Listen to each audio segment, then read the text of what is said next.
3, round 5 around Circuit de Spa, Francorchamps in Belgium. My name is Anton Schick and I'll be taking you through the action like I always do every Friday, but there's one difference compared to race I did before. I'm not alone in the commentary box tonight. I've been joined by my old commentary partner from last season, and I will say very good friend of mine. We brought him back. We brought him back out of retirement once again. It's Mr. Ivan Breen Mike in the commentary box with me. Good evening, Ivor. How are you doing? I am doing great, mate. Looking forward to this one. Belgium, a absolute iconic circuit. 22 laps awaiting us. 20 grueling corners. Some very good chances of some changeable conditions around here. And obviously iconic corners such as Pouron, Blanchimont, Eau Rouge, Radion. So you got turn 1 La Source, you got the Les Combes section of 7, 8 and 9 Bruxelles in turn 10. Campos section 13, 14, and you got Stavelo in 15. It's going to be interesting to see how these guys are going to deal with the technical side of this track, but also if any changeable conditions come into it. Yeah, about changeable conditions, we certainly learned that on our own skin. Felt that on our own skin last season in F4 with full wet conditions in the race. But yeah, as I said, pretty much iconic circuit, one of the tracks that is within DNA of F1, it's part of its soul, alongside tracks like Monaco and Monza. But yeah, 22 laps awaiting us, as you said, and some familiar faces to us on the grid, some maybe less familiar ones, but we are certainly in for a good race. Yeah, absolutely. Some very great and capable drivers in this tier. I haven't really watched too much of F3 this season, but seeing some of the names that we have in here, obviously Honey Badger, legend, obviously the Formula 4 champion from last season, and Jamie as well, so likes of Matt Tibos, Yaham, Roygard as well, who we know from last season as well, and Conti. There's going to be some very interesting racing going on. Yeah, as right now I'll take you to the standings in Dress Championship. So AC Mortal leads with 104 points ahead of Stenros with 74 points, and CH is in third with 71 points. Fourth is AC Lucas with 69 points. Fifth is Darales Honey Badger with 61 points. Sixth is AT Legenda with 51 points. 7th is Jamie with 48 points. 8th is GMAC with 43 points. 9th is Dan with 37 points, and 10th is Appledorn with 37 points. Then we have Conti in 11th with 26 points. Nixie FN in 12th with 25 points. Roygard in Mercedes with 20 points. 14th is Anderson with 20 points. 15th is Bodie with 20 points as well. 16th is Yarham with 14 points. 17th is Dark Inferno, new Alfa Romeo driver replacing Olitex with 14 points. 18th is Mattibos CFC with 12 points, and then 19th is Olitex with 9 points, and 20th and last is Dus Vessel with 9 points. As Mike, if you won't mind, you can take us through the constructor standings. Yeah, so looking at the constructors, it is the Aston Martin team leading the way on 147 points as we get going into this qualifying session, with Williams in second place on 106 points.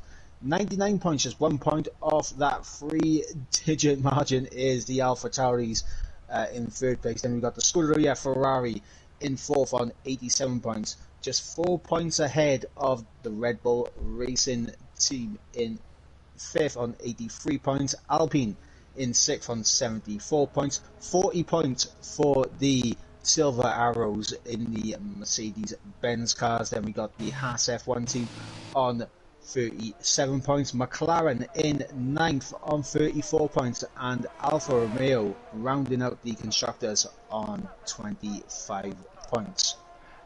Yeah, as we have. Yeah, thanks for the update on the constructor standings, Mike. As we have our first car out on track, and that is our former rival from F4. It's Jamie in the AlphaTauri for this season in F3. 7th in the Drivers' Championship. He had really good race in F4 around here last season. So, what would you expect from Jamie around this particular track in this field? Obviously, the difference between F4 last season and F3 this season is obviously the quality of drivers he's up against is a bit higher than what we faced last season. And also the circumstances were different as well, because if you remember in last season when Jamie managed to get, I believe he got P2, second place in that race. It was a bit of a bottleneck behind Kermit, who was on the wet tyres when he was in intermediate tyres. So there could be some dynamic changes from that race into this race, but we'll see how he gets on as he's coming to the end of his outlap now to start his first flying lap of the session. Yeah, if you like to take us through the lap around the legendary Spa-Francorchamps, go ahead. Okay, so coming out of the bus stop chicane, looking for a good exit as he travels down into turn number 1. Looking for the braking point just after the 100-meter board. Braking into La Source and trying to get a good exit. Very easy to get a wheel spin on exit there and lose the car. But now running down to Eau Rouge and climbing up the hill. You can't see the corner, very easy to validate as you go through Radion. Now down the Kemmel Straight, DRS wide open. This is where we'll see plenty of overtaking opportunities as we come down into Les Combes. As breaks down, stays off that inside curve of turn 7 and turn 8. Now you want to take a bit of curve through turn 9, which Jamie does right there as we run down into Brussels. Now this corner can be catching a lot of people out as you drift out wide and try to pull the car back in, then into the corner with no name. Also very easy to drift out wide and then validate the lap. A little bit of traffic ahead for Jamie as we run down into Pouron. As 7th gear, he's going to try and carry as much speed through as possible. Very nicely done from Jamie there as we run down towards a notification pop up into the Campos section. Into the Campos section and now through Stavro as we look at the middle sector split. It's a 15.4, 115.4, and now the run down to Blanchimont. Flat out through this corner in the dry. Could be a little slight lift off in wet conditions as we go through Blanchimont there. Now into the bus stop chicane. 100 meter for the braking point and through the corners now, short shifting to try and get the good traction on the exit, and Jamie now crosses the line, DRS wide open, and he sets a 143.8. So really good bunker lap from Jamie, really pushing it to the limits for the first lap, as now CH is coming to Blanchimont. As Nick CFN sets the fastest lap of 143.330, even quicker than Jamie, well over almost around 5/10 quicker than the AlphaTauri driver. So Nick CFN setting a really good lap time as now CH is going now down to the bus stop, going all down into the second gear, all the way down to the second gear, exiting the bus stop chicane to the line. Now he goes all the way into 6th gear, and it's 4th with 144.256 for the Red Bull driver, who had a really good race in Baku last week. As meanwhile Dan and Pody went into 3rd and 4th, but now that becomes 4th and 5th with Honeybatcher taking the first spot with 143.180. Honeybatcher, one of the quickest drivers, I will dare to say, in this field, at least in the beginning of the season. Also, another point on Honeybatcher was he was involved in the Esports Masters League on Wednesday. That race ended very early for him due to a incident which unfortunately led to him crashing out. As I was on board with Dylan, and he's lost it through the Campos section, and he is out of qualifying. Yeah, Dylan, the first first race for him in F3 since he came back before this very race after the season finale he did in Alpine with Tam in Brazil, taking the constructors championship. Well, first qualifying for him on his return didn't go well. Yep, first qualifying session back for Dylan, and it's not gone well for him, and it's not gone well for Matt Tibos, who touched the inside curb into Les Combes, and he's gone spinning around, pirouetting through turn number 7. Well, he has managed to keep it out of the wall, so he has enough time to get back to the pits and kind of recompose himself. Yeah, but also, I'm noticing in the chat and a little bit of spice for me and you to dwell over right now. Is that apparently it's going to be rain. Oh, F4 flashbacks from last year, Mike, because I certainly got some. I mean, if you remember F4 last season in the rain, it went very well for me. Well, it will go well for me as I had faith, but yeah, because of some of my own mistakes, I wasn't able to get some good result. I mean, Atlas was carrying AlphaTauri last season, but enough about that. Past is the past. As meanwhile, Lucas went into the first place with 143.121. So really close times. I'm noticing here for now. Yep, very close times at the top with the top 3. Then a bit of a gap then to Jamie in 4th, and then it's very tight between Jamie all the way down to Siege, who's currently in 8th. Still waiting on lap times to come from Appledorn, Matt Tibbot's Legend, Yaham and GMAC, and Yaham is off track and he's gonna spinning. Well, certainly something you don't want to do too often around this track, as if you get damage later in the session, you're on the risk of not setting the time and starting from the back, as this track is the longest in the F1 calendar, just over 7 kilometers long. So yeah, you should really you really need to watch out to not to spin or to get some unnecessary damage on your car, as Appledorn just started his flying lap, blasting over the Camel Straight, almost reaching 330 kilometers per hour, reaching it now, going slightly over it, braking for Le Combo, right, left, then right again through Malmedy, going down slightly downhill towards Brussels, descending still, and now going through Jackie X corner, 5th, then 4th gear, exiting. Well, this exit is still not changing, it's still very unrealistic, but we move 8 gear 7 through Pujon, trying to carry as much as speed, slightly lifting there, keeping the back end stable. Now coming to the final chicane, braking here, going down into 5th gear, right, then left again, clipping a little bit of curb on the inside, then on the exit, now through Campos 4th gear, 5th, 6th, flat out to Savelo, no problem as he's going into 8th gear now. Fuel indicator flashing for Appledorn, as this truck is really killing the fuel. I certainly learned that on hard way in the sprint qualifying last season. Through bus stop, really braking late. I don't know how we get that stop. 2nd gear, 3rd, 4th, 5th, 6th to the line. P10 for Appledorn with 144.353.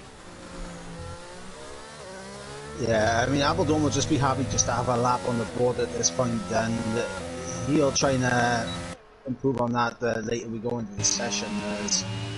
For who will be the next man to cross the line, I think it's going to be Honey Badger. And I can't tell if he's just finished a lap or he's just starting one. I believe he's just starting a lap, so I'm going to stay on board with Honey Badger, and I'll keep you updated on how his lap is going on. Yeah, as I'm following Lucas, who I think is spun on his lap, or he's just starting his lap once again. So I'm following currently the first man out on track, first man on the leaderboard.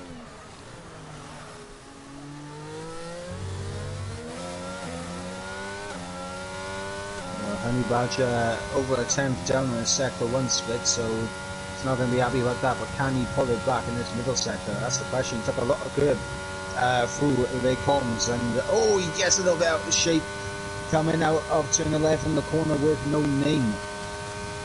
And that's his lap over and done with right there.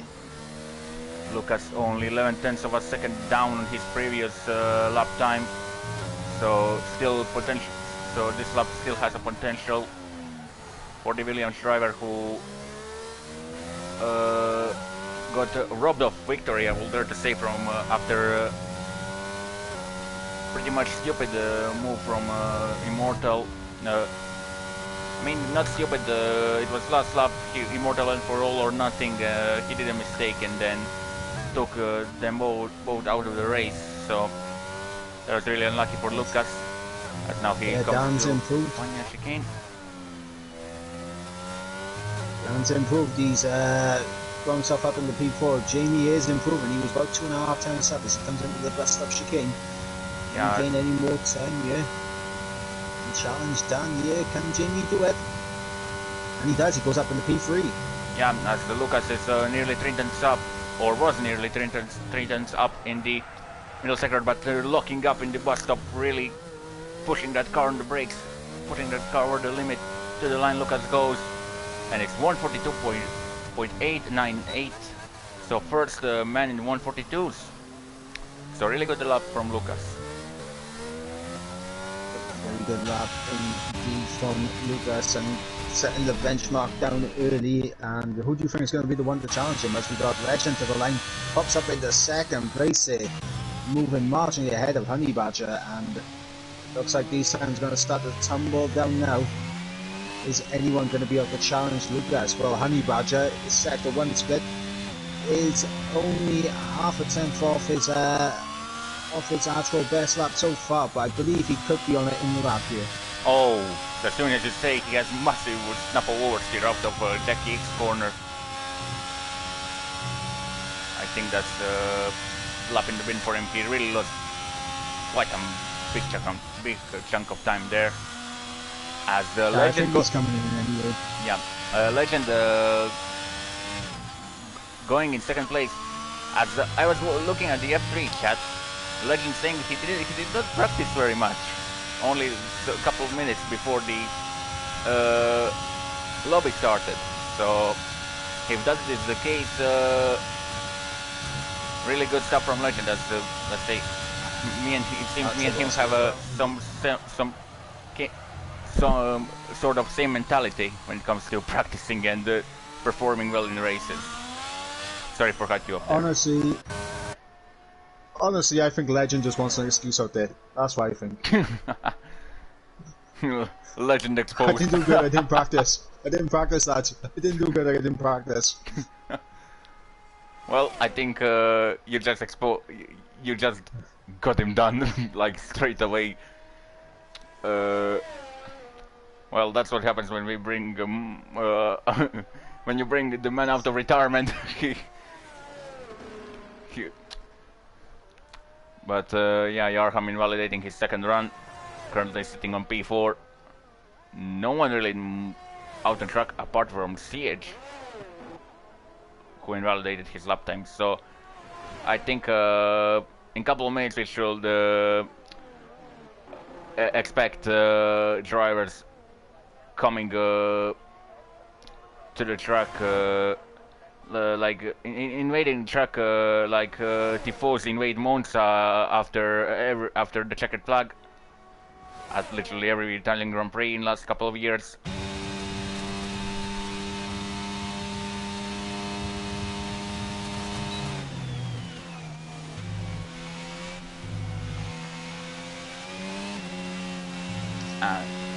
Yeah, CH is currently down to Purcell, and I can hear, I think, Mike typing in the chat. Yeah, I'm interacting with the people in the stream now, making sure that they let us know who their predictions are for pole position and for the podium in the race. Which, you know, we like to be a little bit inclusive from time to time, and you know, and it's good to see. Oh, she explains. Was you on board with Siege as well? Yes. Heartbreaking as he goes spinning. Believe through turn 14 there. Yeah, took too much curve of Panya chicane and he just went spinning around like Kali Minogue. And honestly, I would be singing that song right now if I wasn't so scared of copyright strikes and everything, you know. My voice is that good. Yeah. I mean, it's a catchy song, if nothing. And it's Kali Minogue after all. Anyways, now, as judges are now coming to start their flying laps, as Dan already started his, coming to the end of Sector 1 very soon. I don't know what wings is Dan using, but he literally just reached 342 kilometers on the Camel Straight. I think that's way too less wings for Belgium. Way too less wings for Belgium, Dan. But yeah, no. He doesn't have that cornering speed. He doesn't have a. I think he maybe put too much emphasis on the straight line speed, and that's not good around Belgium. I mean, not good around any track, but particularly not Belgium with all of those corners, like Pouhon and Eau Rouge. Also Lecombe. Well, I mean, this track has always been a balancing act. Because obviously you don't want to be a sitting duck down the Camel Straight or the run down into the bus stop chicane. But Sector 2 is where you can gain all your time or lose your time. As we got Honey Badger at 10th up in Sector 1, so a much better Sector 1 run there for Honey Badger. And let's see if he can keep a hold of everything as we got 10 seconds left in qualifying. I believe the Haas of Dan, is he going to be able to make it in time? I don't think he will. He's got 3 seconds and I think, no, he's done. Yeah, as I'm watching Legend, who is on his final flying lap, and he's almost 2 tenths down on his personal best. So, oh, Lucas is invalidated. So is Honey Badger.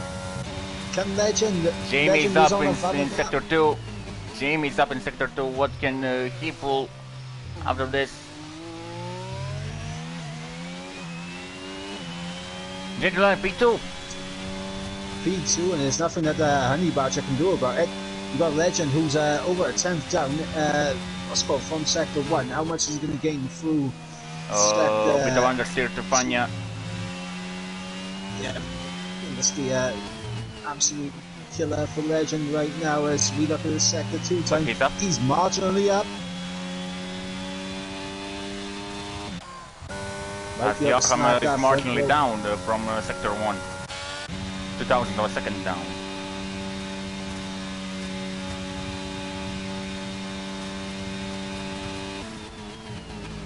Cody calling it today and retiring in pits, at least for qualifying. Legend to the line, P2. So AlphaTauri 2 and 3. Yaham, he's over a 10th up in the middle sector. He could be snacking that front row away from the AlphaTauris. Really steady on the brakes. To the bus stop, really nice. To the bus stop as well. To the line. Yeah, P2 as you said. Whoa.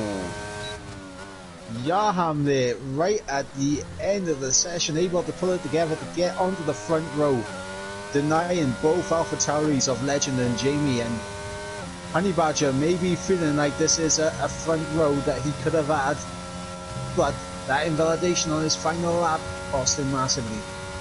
Yeah, indeed, as Williams and McLaren front row, well, certainly bringing us back to some old days of F1, when that was really occasional, not like nowadays when it's just Red Bull, Mercedes or Ferrari tax. But yeah, that's qualifying over for the round 5 of TML's Formula 3 Belgium Grand Prix. with AC Lucas taking the pole position, Yarham in second, Legend in third, Jamie in fourth, Honeybutter in fifth, Nick CFN in sixth, Ellery Dunn in seventh, Dark Inferno in eighth, G-Mac in ninth, and Real Pody rounding off the top 10. As Mike, you can read the rest if you want to. Well, outside the top 10, normally this is where I'd say we're free choice of tyre compound, but everyone has that these days. But we got Siege in 11th, Appledorn in 12th, Roygard in 13th, Matt Tibos in 14th, and Dylan, who failed to set a lap because he crashed out in qualifying, starting at the back of the grid. And the question is it going to be raining from the start? And if so, who out of these guys was running a wet set?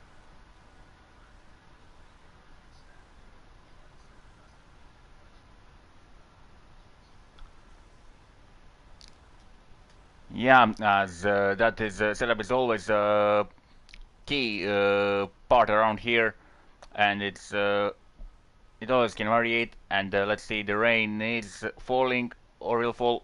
It will fall later on. Dry start. Yeah, but it looks pretty much overcast, so we could see rain in around, I will say, until lap 5 we could see the rain looking at the when we take the factor of that this track is 7 kilometers long. Yeah, but 7-kilometer track. I believe it's the longest circuit on the F1 calendar still. Could be mistaken by that, but I believe it still is. And every single lap, this track will evolve. It's going to get cooler, and you're going to see a bit of rain falling down. Will it be enough to warrant a switch on the intermediates? That's another factor that we have to consider. Yeah, as there won't be formation lap, so it's in the action straight away as we have 5 laps turning on, and they're off, and we are racing here at Belgium. Good start from Lucas. Poor start from Yarham. Poor start from good start from Yarham as well. It seemed that he got a really poor initial gateway, as now Yarham and Lucas are side by side going up to the Rouge. Lucas on mediums, Yarham on hard. And Lucas defends the lead with Yarham in second and Jamie in third, rounding up the top 3. Oh, we got someone off in the back. I believe that's Roygard. Yeah, that's Roygard in the Rouge. But look at Jamie already on Yarham. On the brakes, Jamie, contact! Oh no, Jamie! No, Jamie, what have you done? No. He's stuck on curb and reset the track, but to be fair, he didn't have any other option because he literally got stuck on curb. As Dark Inferno went into fourth, overtaking Dan. Yarham is going to be fuming. I think we got more spinners. I think that's Appledorn that's dropped down the order, and G-Mac. Oh my god, some petty 18 stuff going on by here. Yep. Oh, what's the wheel of spinner in front? That's Dan. Weird spin. After pull on, keeping it outside the wall. Luckily for him. What a chaotic first lap. It seems that did the rain start to fall already, but just picked a slight drizzle, I would imagine, because it seems that the grip is already there's already less grip. Yeah, what I think is going on right now is obviously the tyres. Not heated They're up. just not at the full temperature just yet, so everyone's struggling on the first lap. But Lucas leads the way with Legend in second place, Honey Badger in third, and he has Dark Inferno behind him, who's on a better compounded tyre now. And Dark Inferno get past Honey Badger and try and chase down the top 2. Yeah, so after the end of first lap, we can check the position gain and loss. So biggest gainers are Dylan in 6th with 9 positions gained, and Matt Tabos right behind Dylan in 7th with 7 positions gained, and the biggest losers are obviously Dixie and Dark Inferno side by side through. Oh, teammates breaking point to the flashback. Whoa! Jeez, guys, your teammates, be careful. There's no team orders at Alfa Romeo here. As we have a do we have a safety car for some reason? What happened there? No, that's virtual safety car only. But I don't know really what happened. I don't know what happened really. That was incredibly delayed for me. It was still like no yellow flags popped up for me when you said that. Well, I wonder why I'm not surprised. Yeah, as I was saying, the biggest losers of the start are obviously Yaram and Jamie, with with Yaram losing 8 places and Jamie losing 7 places because of that contact between them. I think that's all Jamie's fault. He literally went for the gap that was always going to close in the first lap of the race, just to say as well. And I mean, unwritten rule of the F1, one of the unwritten rules is that you cannot win the race on the first lap. Not only F1 but motorsports in general. Well, I mean, to be fair, I don't blame Jamie for trying to go for the move, because the move was on for him, but he has outbroken himself massively. He's just gone straight clattering into Yahan, so he has to accept full responsibility for that one. Yeah, as DRS is enabled now, virtual safety car is turned on as Nixie. Honey Badger on the edge inside to cut in for P2. Honey Badger moves to the inside. Gonna try and outbreak him. Oh, he's just got his nose in it. The room's been left out. He's almost pushing him. He's almost pushing him out of a leg comp. As Nixie, I think, spun. Yes, out of Malmedy. So, restart after virtual safety car certainly doesn't go well for Nixie, as he got a penalty for good evening here in Belgium, and now he spun out of Malmedy. And he spins in Pujon, so those cards clearly not up to temperature. But they also could be too hot now, so he spun. Yeah. Oh, that's deliberate. I think this is deliberate. I think this is really deliberate. And is it a full course SC? Yes. Yes, it is. This is not how you should behave on track. This is not the way. This is not the way. Absolutely not.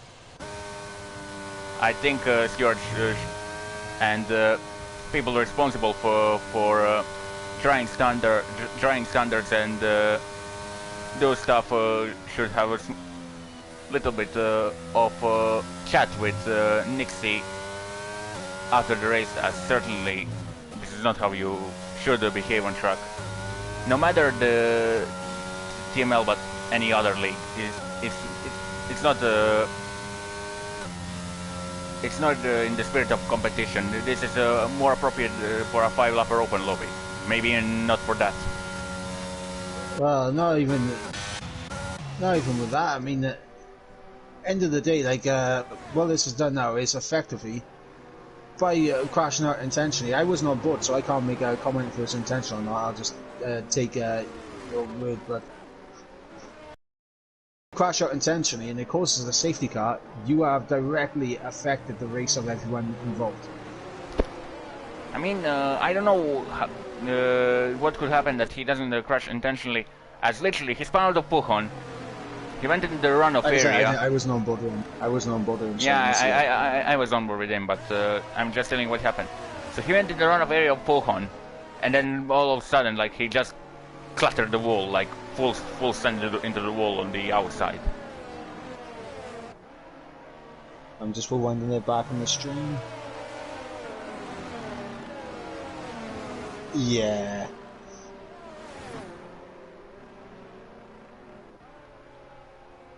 Yeah, it's hard to fight that case.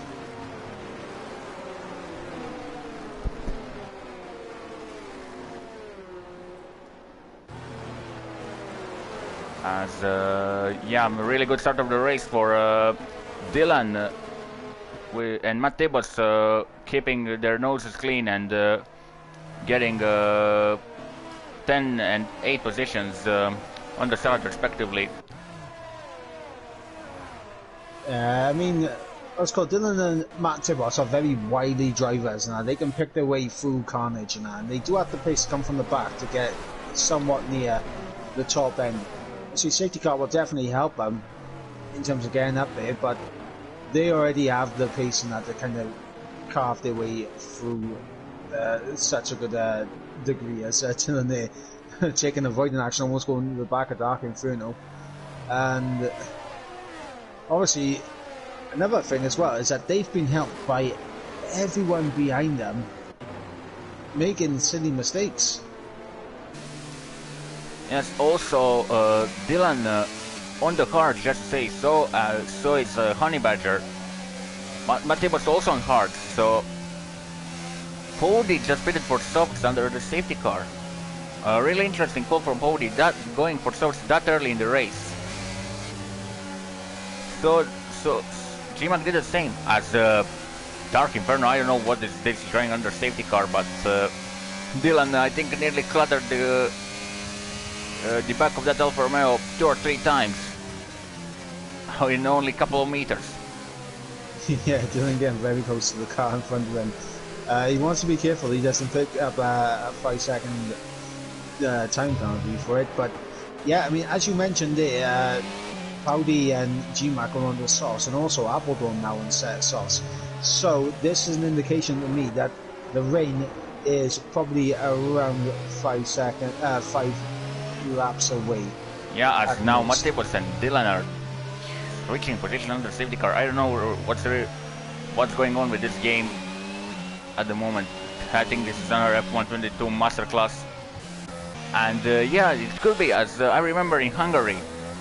It was also dry to wet race. Stenros and Yarham in that case went to the pits, change for a set of softs, and gained like, I think, 5 places or maybe even more in the half of a lap, or in lap or 2, in one entire lap on the safety car restart. We're gonna see if these guys can all keep it clean with each other on the safety car restart. Obviously, once the race gets reset by a full course safety car, that's when we tend to see a lot of incidents happen, because everyone gets knocked out of their rhythm and it takes a few laps for them to get back in that rhythm, but that's where the incidents happen, so we'll see if these guys can keep it clean. Yeah, so we got the notification, the confirmation from race control. Safety car is in this lap. Lucas becoming virtual Bernd Mailander right now. The question is, when will he decide to go? Will he go early or late? I think he went now, but Legend not having any of that. And here we go, we're back racing once again on lap 6 of 22. Dylan getting immediately past Matt Tibos. I think Matt Tibos dropped that position back, knowing it wasn't right. As Dark Inferno there down the inside. Oh! A little bit of contact. And there goes the wing of Alfa Romeo flying in the pieces. Now Dark Inferno should really watch out as he's moving chicane at this point. Look at Pody.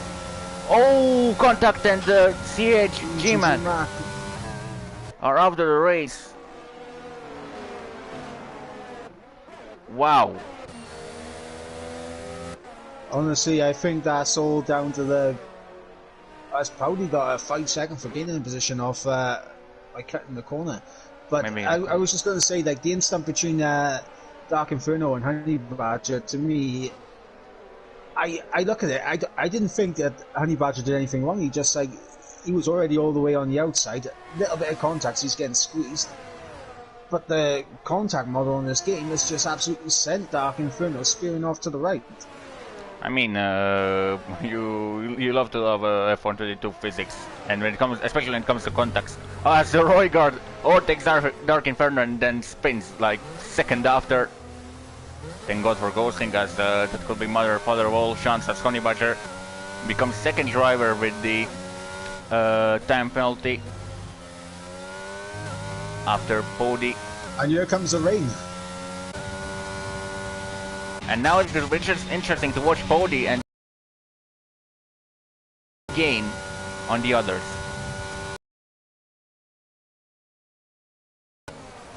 big time here. We'll have to wait and see. Obviously, the track will get wetter and wetter. Dark Inferno is coming into the pit, so is Dan. I believe these guys will be coming in for the green wall intermediate tyres. And they have nothing to lose, so I will imagine so. But I don't know what happened between GMAC and CH. Did they potentially got disturbed by Dark Inferno on the Camel Straight with, well, nothing that Dark Inferno could do. Not much things that he could do, but maybe he could move to the pit straight.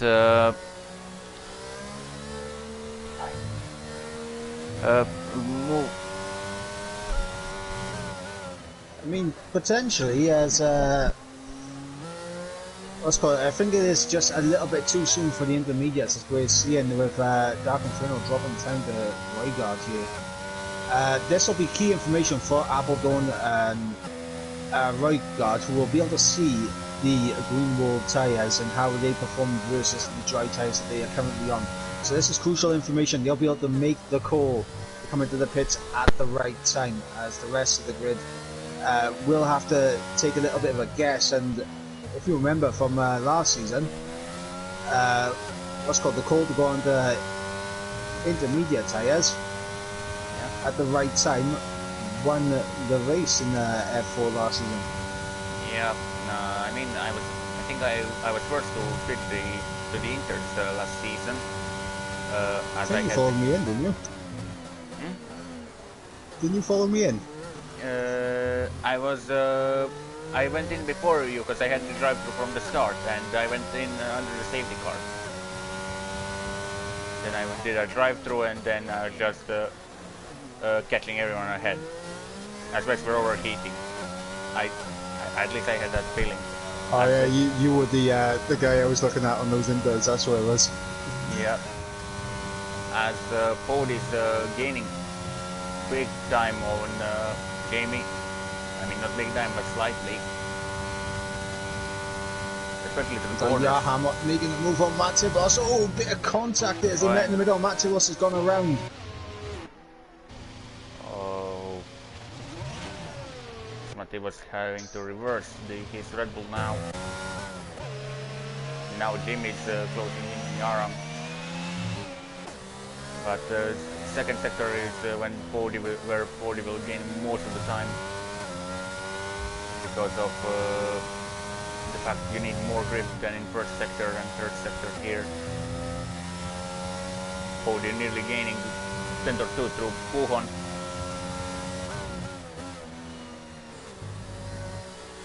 Well, I believe it is now intermediate conditions. Looking at the Delta, Dark Inferno appears to be closing in now, corner by corner. Yep, the gap is going down. So let's pull Dark Inferno pull a massive undercut on everyone ahead of him. This will be the case.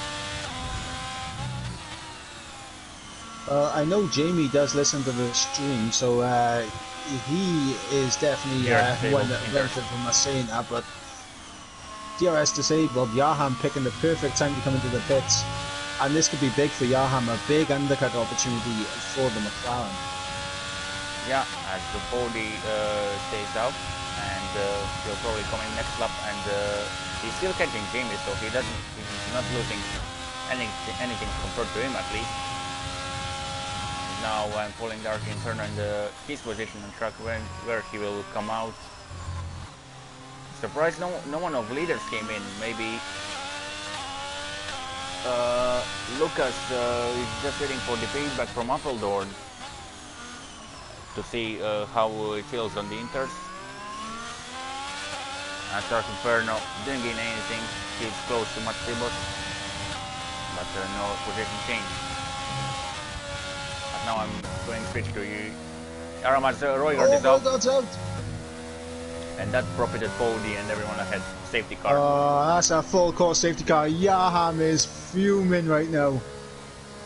I think. The safety car ruining his undercut. Yeah. And he was catching Pody, who arguably should have better tyres than all the cars ahead because he is on those soft tyres. Yeah, luck is not on the Yarham side this race, to say the least. Absolutely not.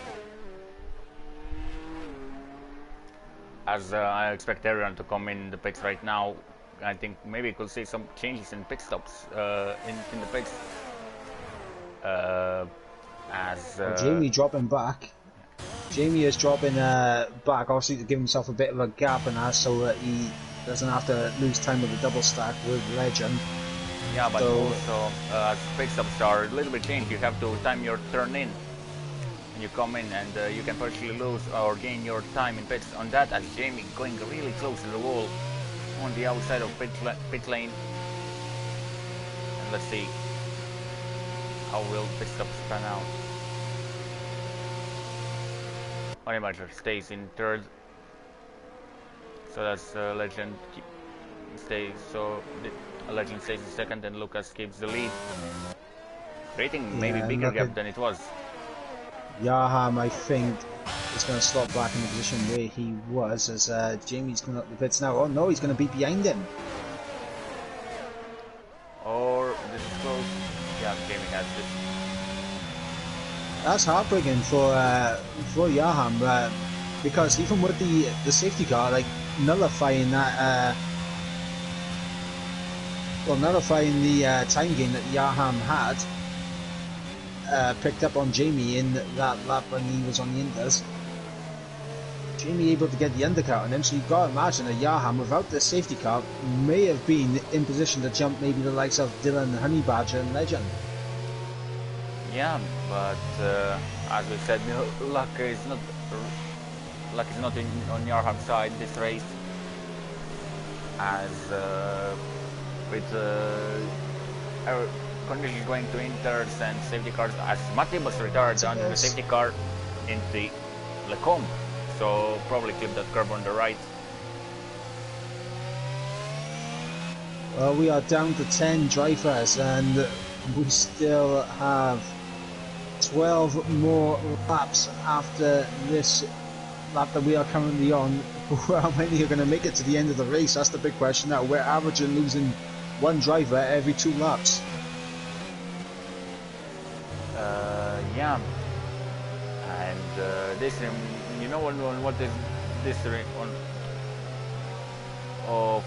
what this reminds me, this race, F4 last season, literally F4 last season. Not only because of conditions, but also when it comes to the numbers of guys finishing the race and maybe driving standards in certain races.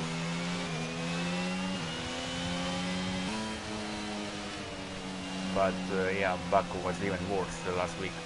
But anyways,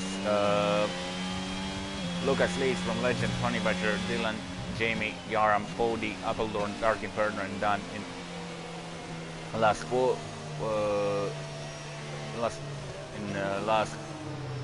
place. Still gets points, and yeah, as Yarham pits. Does the Yarham think it's going to full wet, or he got damage? I don't know, time will tell. The track is very damp, but it's not full wet conditions just yet. Inters. Yeah, just went for a fresh set of winters. I mean, that can also play the difference. Potentially, maybe Yarham with the maybe Yarham looking at the tyre weight wasn't convinced that his Inders would get to the end comfortably. Yeah, as Inters can wear out quickly, and where Inters and fresh Inters are, the difference is like sky and earth. Is difference between sky and earth. And or if you want in F1 terms, it's like you drive a 2019 Williams and 2020 Mercedes, something like that. And yeah, Yarham using the opportunity to get a free pit stop. under the safety car.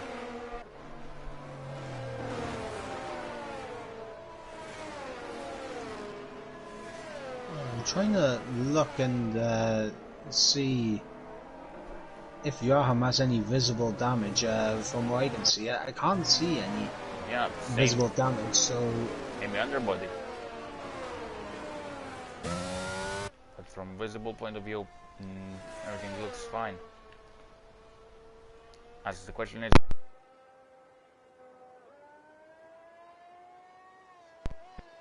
they are going this lap as I accidentally unplugged my mic. Yeah, I'm confused with this from Joachim.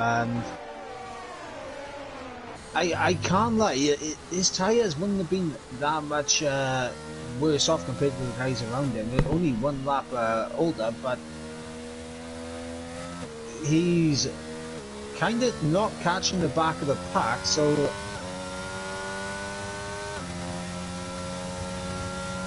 is he thinking it's going to full wets? Could be.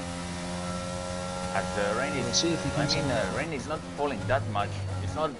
Dan's in. Let's see. Joachim's in. Is it full wet actually? Potentially, as we wait to see what tyre Dan goes on. I think I can see. Is it the blue wall tyres waiting for him as we approach the Haas pit lane? No, it is green wall tyres. Joachim. What about Joachim? Same. Hinters.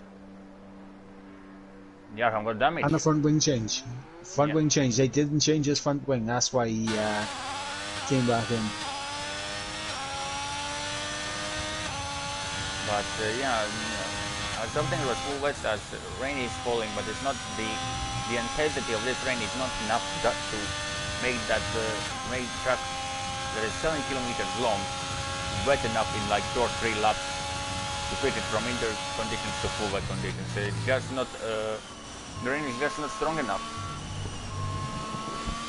Yeah, but you know how quickly the conditions can change, and we do not have the advantage of well, I can't remember the name of the engineer. I think it's Rob now, isn't it, instead of Mark. Jeff? Mark F1. Oh, it's Mark.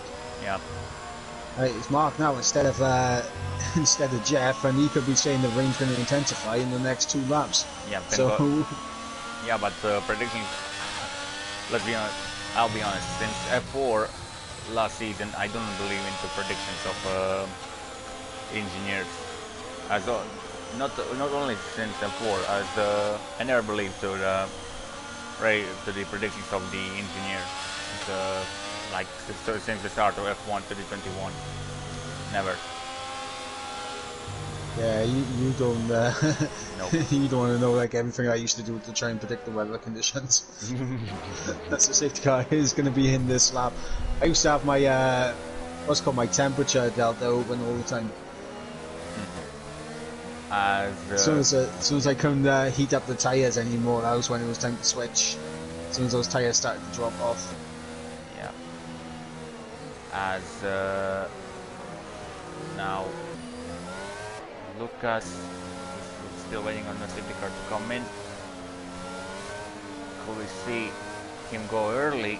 I know Carlsberry as helping James on the F1 comes tonight, and Carlsberry went on the exact same place as Lucas did now, and that code didn't code Legend mapping, so Legend not having any of that. Oh, but Honey Badger, a little bit of tap on the back of Legend. Sorry to cut in there, Honey Badger. But look at Dylan, look at Dylan. Oh no, this is close. Dylan on the outside. Honey Badger. Oh, contact. Oh, contact. This is playing into Jamie's hands. And Jamie now. Jamie's going to squeeze through, and he does get through. I mean, luckily for Dylan, there was no gravel there as in real life. Dylan's coming back though.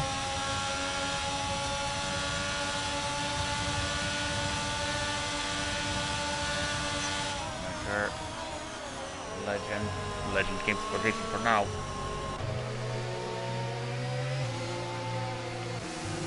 As Dylan is really close to Jamie, but nearly losing the car. Now we're going to find out who had a... as we got Yaham sending one on Dan, and the hand of rage goes up from the Haas driver, but Yaham kind of forcing his way through there. What I was about to say is now we're going to find out who went into qualifying with a setup designed for this race in the intermediate conditions. Yeah, at the moment it seems that it's Lucas, because look at the gap he pulled away in this half of a lap as the both Honey Badger and Legend and problem having the snap of overs here in the final chicane. Dylan and Jamie also going for it behind them. Yeah, I don't think Legend has a wet setup on his car, and he's struggling massively. Honey Badger getting held up massively, and it looks like Dylan's maybe got a setup that's a bit more tailored to the wet conditions as well, because he's quickly getting back on Jamie every single time he drops back. Around the outside. Dylan down the inside to Jamie as well. Switch back.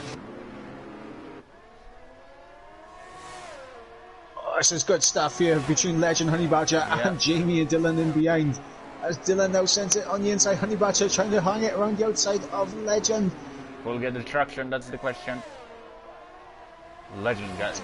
Jamie backs out, and that's going to put him under pressure now from Powdy.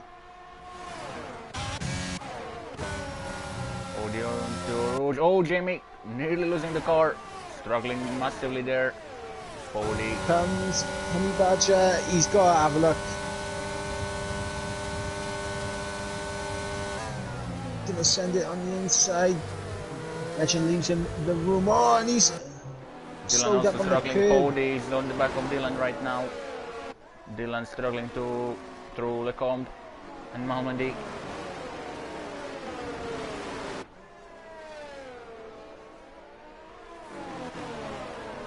As Yarha meanwhile overtook Appledorn for 8.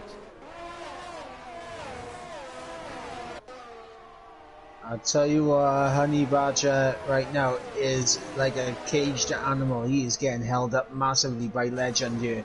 It's clear that Honey Badger is quicker. And Appledorn going to pull on, and we have a yellow flag. Dan spinning round. And safety car. Wow. I think Dan has no front wing. It's because of debris. Because of debris.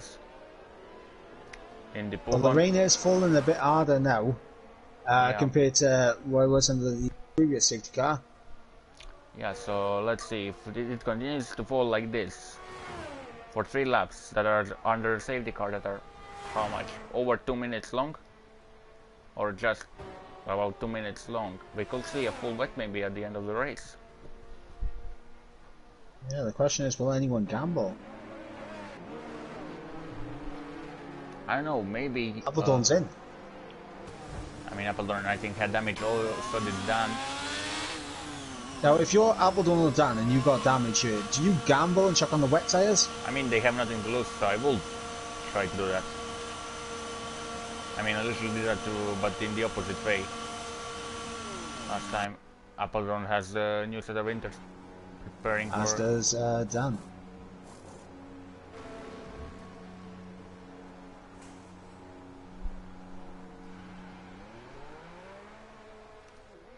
I mean, yeah, I will gamble on their plates, but I cannot be their strategist, and yeah, let's see. Well, the thing is, Sector 1, the rain is pretty light in Sector 1 at the moment. I think like when they were in Sector 3, we saw it a bit heavier. I mean, I think that was also the case in last season in F4. The rain was... The intensity of the rain was different in different sectors of track. In Sector 1 it was very light, it was almost like it will stop. But then if when you came to the Sector 2 and 3, especially in the middle sector, it was falling a little bit stronger. Yeah, it hasn't transferred across the entire track yet. Obviously, Dan in the chat, not particularly happy, saying that's the 3rd time he's been punted off. So, I think the stewards will definitely be busy after this race, that's for sure. Yeah, indeed. And Honestly, we still have 10 drivers remaining. This is the third safety car that we have seen so far today. We've also had a virtual safety car. The safety car should come in immediately. I would hope it'd come in immediately because everyone has caught up to the train. I think we'll get notification around now if it does come in when they approach the Paul Frere corner. I mean, lights are still flashing.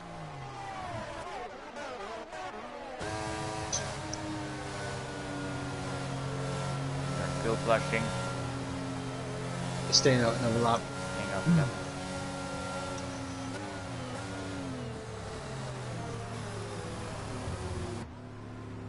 Well, looks like we got like another 3 minutes of the safety car taking us around. So obviously, as it currently stands, obviously we're on lap 16 of 22. It definitely should be in the next lap. So we'll have 6 laps of racing left. Lucas appears to have great pace. Legend appears to be struggling with his setup in these conditions. Honey Badger looks like he's got the bit between his teeth, as does Dylan. Jamie looks like he was struggling with his setup in these conditions. And you've got Yaham, who potentially could carve his way through for a good result here. The question is now, I'm going to ask you, is what's your podium predictions? I will go Lucas for the win. And I'll go bold on this one. Pody second, Yaham third. Ooh, bold indeed. So for me, I'll go Lucas for the win. I think Dylan second. And third, I think Yaham's got the pace and the fresher tyres to carve his way through. Yeah, as McLaren's look pretty strong in wet. Pody, before that safety car got called out on track, really seemed to have that car planted to the track in these kind of conditions. He was gaining on the cars ahead, especially Dylan, and it will be interesting to see the restart. As a couple moments ago, going down to Brussels, Appledorn and Dan got really close to each other once again. Yeah. Question is now though, can Honey Badger, knowing that Legend doesn't have the pace in these conditions, can he get the jump on him early? As the longer he stays behind him, the easier job is going to be for Lucas, who we saw just was able to pull away, and it looks like Legend is the bottleneck for the rest of the grid to even be able to think about challenging Lucas for the win. Yeah, safety car is in this lap finally. Our drivers will be released from the chains once again here in Belgium for the 5-lap sprint around the Spa-Francorchamps. 6, yeah. I mean 6 whatever. 6.5, let's say, because they'll probably start here around bus stop. But I know there's Lucas should be getting us underway, and I believe he's going to go out the final corner. Taking the wide line. Yeah, he goes. Ashwani Bhattacharya is really close to Legend right now. Diving down the inside, having a look. But nothing happened there. As Dark Inferno is overtaking Jamie, or at least trying to overtake Jamie. Yarham's down the order. Done getting Yarham. Oh, as Legend goes off track, that's giving Honey Badger what he needs. The Dark Inferno spins contact and through. Contact between Dark Inferno and Appledorn. Dark Inferno losing it on the way up to Rouge, going straight across the track, and Appledorn really couldn't do anything to avoid him. Honey Badger has gotten through on Legend. Up ahead, Honey Badger taking advantage of Legend's mistake. He runs off track at the top of the hill through Radion, and that's allowed Honey Badger to get through. He's got Dylan right on the back of him. Powdy there, who's just hanging back about 9/10 off of Dylan. And now going to be interesting to see who can follow Honey Badger through to get past Legend next. Yep, as Yaram is slightly gaining on Jamie. We could see Yaram trying to make a move on the AlphaTauri driver really soon. But I think Dylan will try to dispose another AlphaTauri in front of him in shape of a Legend. Maybe on the way to bus stop. With Dylan having slightly more ERS. Really rearing up that Alpine in descent gear. As Honey Badger is really close to Lucas. I was saying that Dylan was the bottleneck, and you can see right now with the pace of Honey Badger, he has dropped Legend absolutely, and now Dylan has got the bit between his teeth, and he's going to try and come through. Honey Badger actually putting pressure on Lucas now. Yeah, this could get pretty tasty indeed. As got a run. Honey Badger's got a run on Lucas as he's going to dart to the inside. Wow, nice move. He's got this. Doesn't go too deep. Really nice move. Honey Badger takes the lead. As I think Dylan made a slight mistake in the Malmedy, as he's slightly... Jamie goes deep, that's going to open the door for Yarham to sneak on the inside. Oh, around the outside. Nah, he's not going to try that. He knows that corner is a nightmare. Roundy. He's on the inside for Kuon now. No, guys, no, not here. Oh, no. Wow. Oh, no. They were so close. And he's out. And he's retired from the session. On track. Well.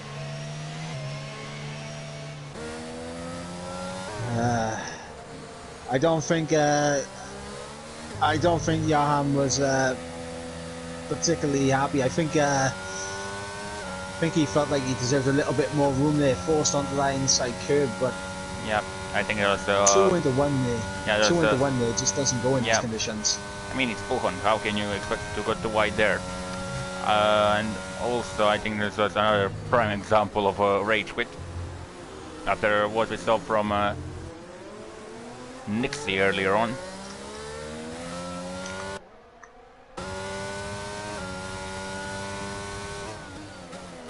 As now Dylan is again really close to Legend. Could we see a move from the Alpine driver in the on the way to the Lecombe down the Camel Straight? I think Legend's got the Dylan's got a run, but he's a little bit too far. Using the technique of downshifting into Radillon to carry a little bit more momentum. The technique that Kimi Räikkönen used to do quite a lot, so he can floor the throttle a little bit earlier than the others. That will give him the better run and the edge over his concurrent on the track. As Dan is now closer and closer to Jamie, who is really struggling now. He's like a moving chicane at this point. As Honey Badger really left Lucas and everyone else in his dust.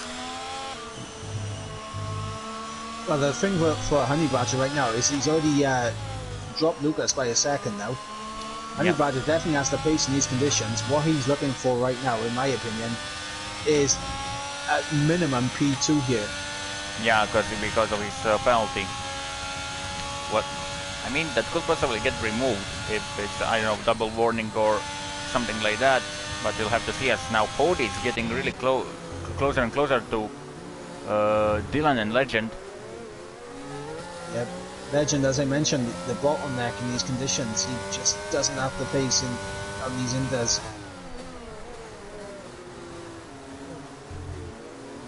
As Dylan got a little bit out of shape on the exit of La Source.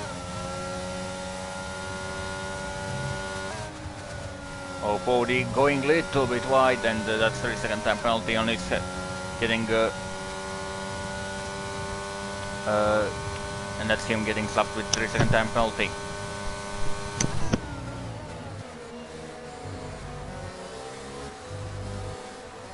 Honey Badger, as it stands, is already clear of that 3-second between him and Legend. And I think if he continues to do, if he continues in this rhythm when it comes to pace, can be clear of Lucas at the end. Yeah, he's gained about a second over the past lap and a bit. Got 2 full laps to go to gain 1.2 seconds. Can Honey Badger win this on track despite the 3-second time penalty? And can Dylan finally get past Legend? Because these guys getting held up. If Dan can get past Jamie, I think Dan can get in that 3-second window of Audi.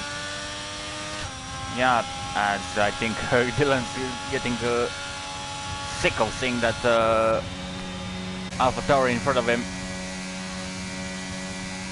As Lucas now 2.1 seconds behind Honey Badger, so with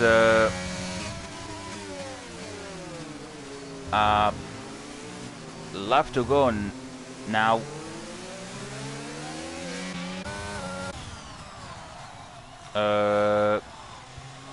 He's having a look down the inside the Legend, he sent it! I think he's got this Legend Legend to switch back. Now once again drag race to the Rouge.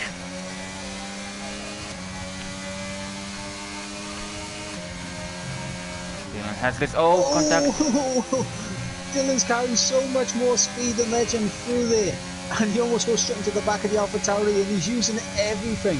And so is Legend to try and get the run. He's closing in, and he's going to send it down the inside. He's only just about got his wing alongside, but he's unable to get it done, and he's used all of his DRS.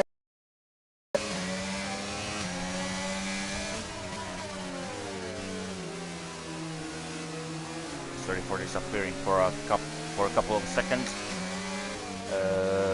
Apologies to everyone on the stream. As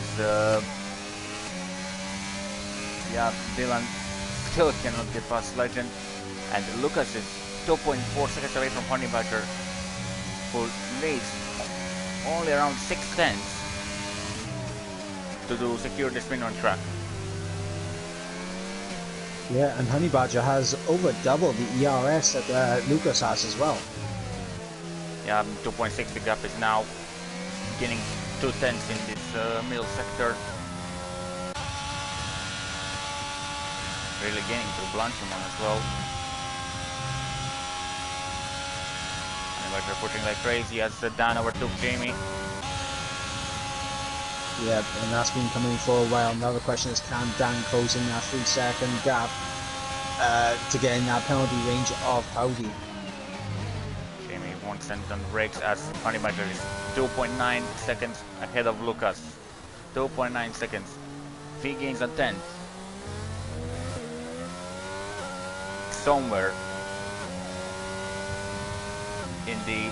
on this 7 kilometers long lap, and if he manages to keep that advantage, he's got a race win, and there he goes. Lucas is yep, Honey Badger has got the gap he needs. Yeah, Lucas is officially out of 3 seconds penalty range, and the gap is extending.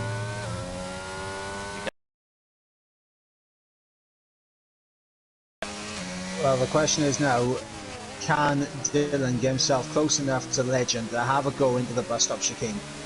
And obviously Dan now, he's 2.7 behind Powdy, he's on course to jump in with that penalty. And right now, I mean, honestly, when it comes to picks for driver of the days, there's 3 contenders, because there's Honey Badger, like there's Dylan, who's come from the back to get himself possibly on the podium here. There's Dan, who's had so many incidents, he's going to get himself a top 5 finish as it currently stands. Obviously there's Legend, who's been defending like mad, and it's been a great defensive drive from him. Yeah. Sergio Perez, who As we have yellow flag, Dark Inferno. Dark Inferno. And but let's switch on Honeymatcher now, coming to bus of chicane, coming out of bus of chicane now. Honeymatcher, after a brilliant drive, takes the win here at the TML's round 5 of Formula 3 Championship in Season 8. Legend holds on to fifth. Lucas in second, Legend in third. Dylan, after an incredible drive, gets fourth. Dan in fifth, Pody in sixth, Jamie in seventh, Dark Inferno in eighth, and Appledorn in ninth place. Rounds up our top 9 and our finishers for tonight. Yeah, and honestly, the driver of the day is a few big contenders. Obviously, Dan, Legend, Dylan, Lucas, who really didn't put a foot wrong all race as well. Let's not forget that. But also Honey Badger, that not only have the composure after he got that 3 second, managed to get through on Dylan. Managed to get through on Legend, and was able to pull the gap at the end. Yeah, James decides to give Dylan driver today. I mean, it won't be wrong from us to give it to him as well, but I'll leave the. I'm interested to hear who is your driver of the day, Mike. My driver of the day is boring, but it has to be the man on the top step of the podium, Honey Badger. Incredible pace at the end to pull away from Lucas, and throughout the entire race he was always a threat for the win. And when he got ahead of Legend and then ahead of Lucas, it was not really in question after that. Yeah, I will have to agree with you there. Honey Badger really in those last stages of the race channeled his inner Ayrton Senna, I will dare to say, or Max Verstappen from 2016 Brazilian Grand Prix, but an incredible display from Dutch driver in the Ferrari. Takes the win in Belgium ahead of Lucas, Legend, Dylan, Dan, and Pody.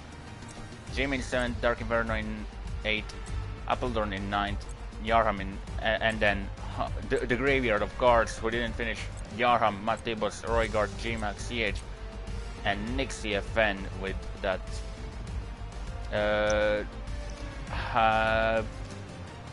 proper example on how to not behave on the racetrack after the race goes wrong for you.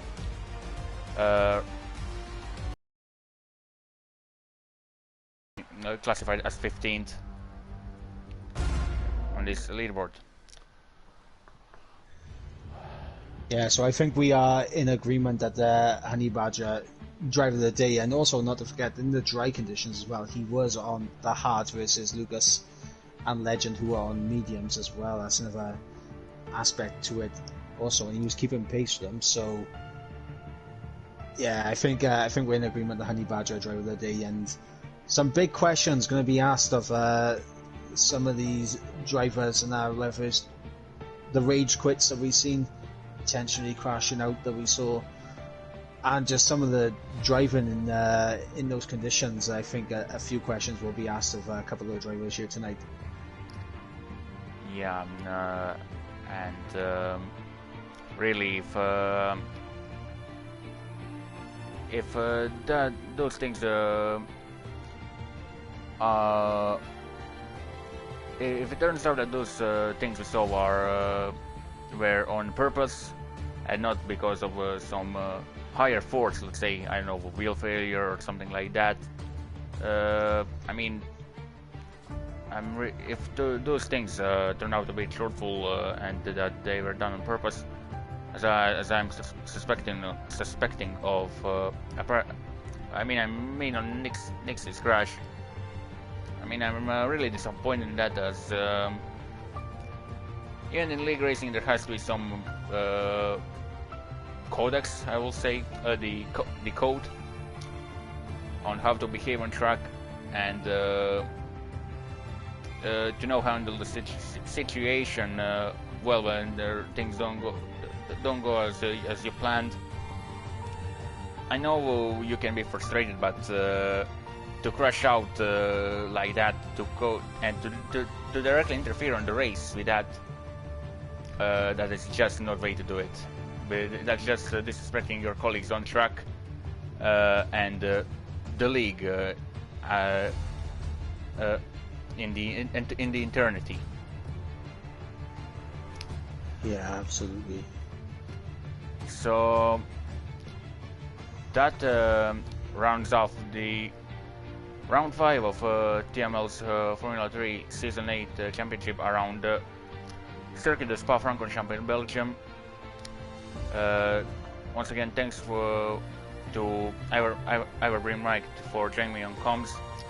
I won't be here next week, so we'll see if there will be stream for F3. But my name is Aaron Tonchik. His name is Ivor Mike. And until the next time, from both of us, it's goodbye.